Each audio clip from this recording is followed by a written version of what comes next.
Test ক্রিকেটারদের প্রোটেকশনের ব্যাপারটাকে প্রাধান্য দিয়েছে। যারা টেস্ট ক্রিকেট খেলে, বিশেষ করে শুধু টেস্ট ক্রিকেট খেলে, তাদেরকে প্রোটেক্ট করার জন্য তারা যেন সিকিউর ফিল করে, তারা যেন একটা ফরম্যাট থেকে আরেকটা ফরম্যাটে যাওয়ার চেষ্টাটা কম করে। খুব স্বাভাবিকভাবেই যারা শুধু টেস্ট ক্রিকেট খেলে তারা অন্যদের তুলনায়, যারা বেশি ফরম্যাটে খেলে তাদের তুলনায় তাদের আর্নিং কম হয়। সে কারণে ওদিকে যাবার একটা প্রবণতা চেষ্টা তাদের থাকে, যেটা অনেক সময় তাদের মূল ফরম্যাটকে ক্ষতিগ্রস্ত করে। তো সেটার কথা বিবেচনা করে বিশেষ করে টেস্ট ক্রিকেটার যারা, তাদের স্যালারিটার ব্যাপারটাকে আমরা বিশেষভাবে নজরে দিয়েছি। আমাদের হেড কোচের কন্ট্রাক্ট কিংবা সিনিয়র অ্যাসিস্ট্যান্ট কোচের কন্ট্রাক্ট মার্চ মাঝামাঝি পর্যন্তই করা ছিল। সেখানেও আমরা স্যাটিসফাইড যারা আমাদের সাথে এই মুহূর্তে আছে। তো তাদের সাথে আমরা আবার যোগাযোগ করব, এবং এর বাইরেও যদি তাদের সাথে যোগাযোগ করে যদি তাদের সাথে আমরা একটা সে ধরনের আন্ডারস্ট্যান্ডিং আসতে না পারি, সেক্ষেত্রে হয়তো আমাদের বাইরে চিন্তা করতে হবে। বাট আমরা আশা করছি যে যারা আমাদের সাথে ছিলেন তাদের সাথে আমরা একটা সন্তোষজনক আলাপ আলোচনার মধ্যে এটা সমাধান খুঁজে পাবো। এর বাইরেও আমাদের একজন ফিল্ডিং এর ব্যাপারটা আমরা খুব মনোযোগী হতে চাচ্ছি। শুধু দেশীয় ফিল্ডিং কোচ আমাদের নেই তা নয়, তবে আমরা যেটা উপলব্ধি করেছি যে আমাদের খুব উঁচুমানের একজন ফিল্ডিং কোচ দরকার, যারা আমাদের শুধু জাতীয় দল না, জাতীয় দলের নিচেও কিছুটা কাজ করতে পারবে। আমরা শুধু জাতীয় দল না, জাতীয় দলের বাইরেও এইচপিতেও একজন খুব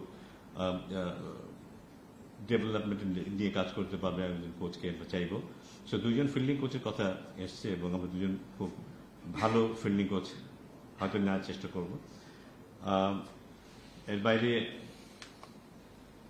ন্যাশনাল টিমের কোচিং স্টাফ বোধহয় এর মধ্যে থাকবে, আর বাকি যারা আগে ছিল সেখানে হয়তো একটা পরিবর্তন আসতে পারে, বাট এখনই সেটা নিশ্চিত করে বলতে পারছি না, সেটা সময় গেলে আমরা বুঝতে পারবো।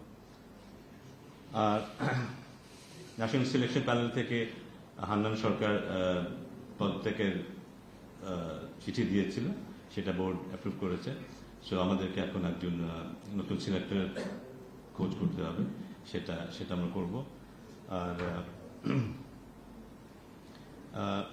মোটামুটি এটাই ছিল ক্রিকেট অপারেশনসের সিদ্ধান্তগুলো আজকের বোর্ড মিটিংয়ে।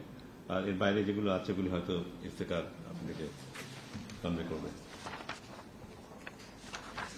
আমরা আর যে কয়েকটা ডিসিশন নিয়েছে, যে একটা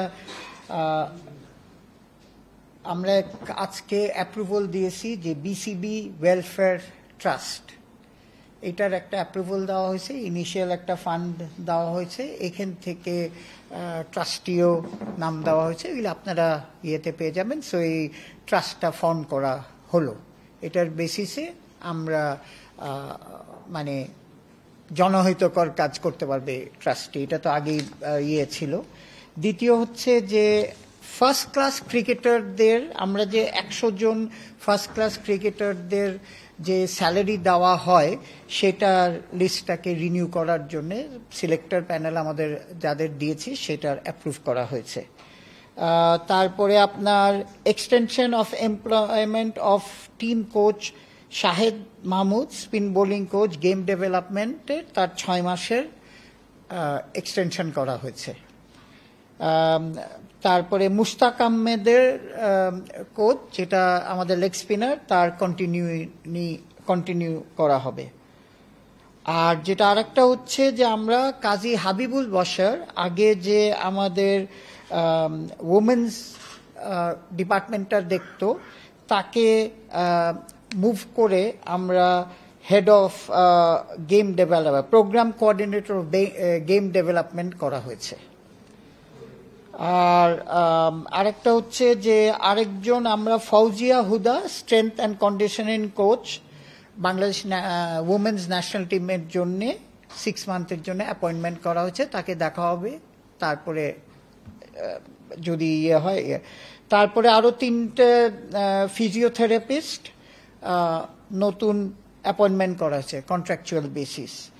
আমরা কিছু আমাদের মেডিকেল ডিপার্টমেন্টের এইসব ফিজিওথেরাপিস্ট এবং আদারদের তাদের ক্যাপাবিলিটি ইমপ্রুভ করার জন্য আমরা তাদের ফরেনে ট্রেনিং করার জন্য পাঠাবো, সেটাও অ্যাপ্রুভাল হয়েছে।